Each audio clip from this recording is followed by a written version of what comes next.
What's going on, guys? Gamer Dude back once again, bringing you some more informative gaming news. And as you can tell from the title, it is regarding Rocksteady's new upcoming Arkhamverse game, Suicide Squad Kill the Justice League. But before we begin and get into the video, y'all know the routine. If you are new to the channel, please make sure you smash that like button and drop me a subscribe, because it would just be your good deed of the day. Same applies if you are a returning viewer. So then, it appears that Suicide Squad is indeed in trouble. Recently, Rocksteady finally released a gameplay trailer and some more information regarding the Suicide Squad game. And it's safe to say fans were less than pleased, to say the least, considering the game will need a constant online connection in order to play. Again, not in tune with the Arkham universe aesthetic at all. It is going to be essentially a live service game, once again, not in tune with the Arkhamverse aesthetic at all. So in this video, we're going to be discussing what to expect, why it could be potentially delayed, and why Rocksteady have made this decision, and also why the fans actually hated it. So, getting right into it, we shouldn't expect it to return as a totally different game. I want to make that very clear. Development on the game is already so far ahead. For them to change anything that they've implemented right now significantly would mean it'd have to be cancelled and restarted. So it's not going to be completely different. They'll just be making small changes. Now, Suicide Squad Kill the Justice League has reportedly been delayed to either late 2023 or early 2024, amidst widespread backlash to the live service elements revealed at its recent PlayStation State of Play showcase. Now, two reasons this could be a good thing. One, because the release of it was scheduled for sometime in the middle of 2023, it could take off the pressure of two superhero games being released within the same year. Because let's not forget, Marvel Spider-Man 2 is also launching this year.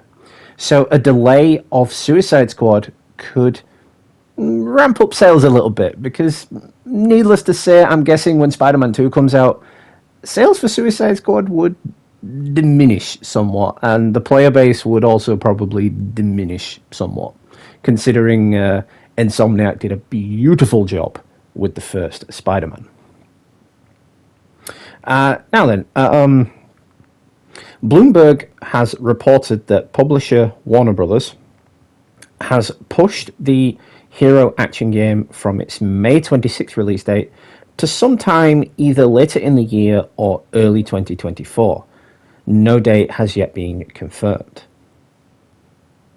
It's unclear if the delay was purely a response to post-showcase criticism, but that feedback has dominated the conversation around the game. And there's certainly enough negativity in the air around the fan base to give studio pause.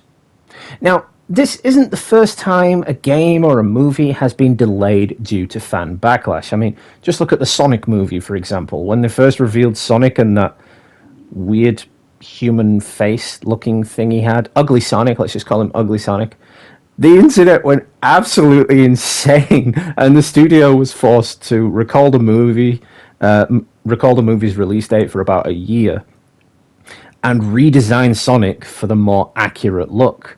And that was just because of the fan base, you know. It was the fan base that told them to do that. The studio even received death threats, you know, and it's not the first time it's happened. It's happened to video games before. I can't quite recall which video games have been recalled, but if you know of one, please let me know down in the comments below. That said though, unless this delay becomes a lot longer, there realistically won't be time for ground up changes to the actual game itself, which are clearly live service. I mean, that probably won't change. If anything, they'll probably remove the constant internet connection requirement. Because even with Gotham Knights, I mean, I suppose you could call Gotham Knights a live service game, but you can choose to disable the live service element and play it on your own. I'm thinking that's the route they're going to go down with Suicide Squad. They're going to tone it down a little bit and maybe, make it a little bit easier for you to play on your own as opposed to having essentially be forced to play it with other people. I mean, it was the same with Marvel's Avengers, really. That's clearly a live service game, but it wasn't required to be live service. You could play the missions on your own. There was only one or two, I think, that you couldn't actually play on your own. And Rocksteady doing this for Suicide Squad, forcing you to basically play it with randos or friends, isn't really the way forward. It's not what people want, especially with an open world, like AAA action game like this. I mean, it's not something I would want. It's not something I do want. I don't like games where I'm forced to play with other people because then I might as well just be playing Shite Night, in layman's terms, Fortnite. But yeah, it's said that because of the fan backlash that this is one of the main reasons why it has actually been delayed. Now, Suicide Squad did eat up much of last month's state of play. It was a huge chunk of it, actually. It's the main game they had to showcase, really. And most fans were more than focused on the game's hang-ups than extended gameplay reveal, because previously we've only had cinematic views of Suicide Squad. This was the first real gameplay footage we've gotten of the game since its announcement. And even me, as a fan, I can see that the cinematics are a hell of a lot better than the actual gameplay itself. And yeah, that can be a good thing, but you also want the gameplay to be in tune with the cinematics, or it's just not going to work. It's just not going to be a good game. It's not going to be enjoyable, and people are only going to really just be wanting to watch the cinematics as if it were an animated DC movie. Now, Dustin Bailey commented that while it doesn't look awful, it's impossible to get excited for another live service superhero game after Marvel's Avengers and Gotham Knights. And as I was just saying, I completely agree with that. Marvel's Avengers, it's no question that it failed. It was an ambitious project when it first came out. The story of it was bold. It was a new take on things, But the story was good. The live service element just wasn't.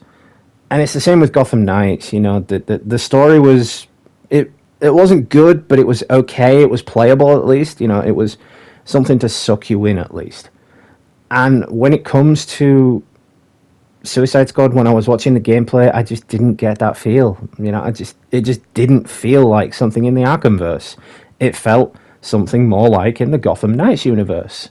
And for them to say that this is connected to the Arkhamverse, it just doesn't feel like it, and I'm going to repeatedly say that, but it just does not feel like it. But anyway, Suicide Squad Kill the Justice League is the latest game to require an internet connection at all times, for starters, despite offering a single player mode. The last thing the game needs is another hurdle to clear, especially with Marvel's Spider-Man 2 releasing later this year as well. And this always-on hang-up also gives it an inherent expiry date. If those servers happen to go offline, so will the game. And then that means it's never going to be playable again. I mean, even Marvel's Avengers, even when their servers go offline, the game will still be playable. It still has a story mode, it's still playable. Same with Gotham Knights, even if the servers go offline, the game still has a story mode and it is still playable.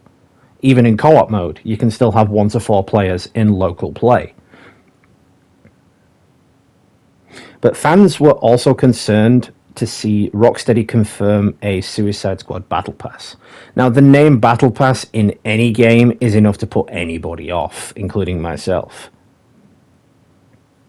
You know, even if it is apparently for its cosmetics only, as it adds yet another live service grind to the pile.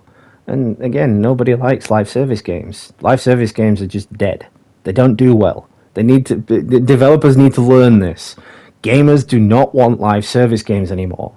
You release the game at £60, £70, especially now because it's on the PlayStation 5. Games are more expensive, we understand that.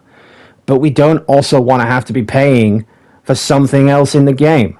You know, at least with other games in the story mode, you can collect all these costumes and everything in the game. You know, you can pick them up via the collectibles or purchase them with in-game currency instead of real-world currency. And that's what developers need to keep putting into their games. You know, more things like that instead of, no, you want this, you got to pay for it. It's like, oh no, you want this next bit of story content, no, you got to pay for it.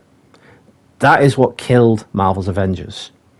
And devs really need to start learning this lesson. Anyway, Rocksteady did initially plan to launch this thing sometime in 2022, but it was delayed and pushed back to spring 2023. Warner Brothers and Rocksteady have yet to confirm this latest delay and why they have done it. At this rate, Suicide Squad may end up competing with Starfield, which was just delayed until September, and Baldur's Gate 3, which is somehow releasing just a week apart. But anyway, that is it for this video. I hope you all enjoyed it. Let me know down in the comments what you guys think. Do you think Suicide Squad is going to fail like Marvel's Avengers and Gotham Knights? Do you think it deserves to be in the Arkham universe, or do you think it's just, why? You know, this is not Arkham. Why are you doing this to us, Rocksteady? Because it is the first thing in this universe since 2015, and they've done this. It's essentially a kick in the nuts to all fans of that great universe. But anyway, yeah, that's it for the video then. Thank you all so much for stopping by. I do appreciate it. Once again, I must apologise for my absence over the last 2 weeks. As you guys know, I was absent for quite a bit due to some pain I was experiencing in my spine and my feet due to a pinched nerve. That went away and I felt absolutely incredible after it. But then I caught the mother of all common colds. So I couldn't even finish a sentence without coughing, so I couldn't even do videos like this. I mean, you can probably tell I still sound a bit groggy. It's not good. It's not fun. It's not fun. I would have preferred the pain over this cold. It was just god-awful.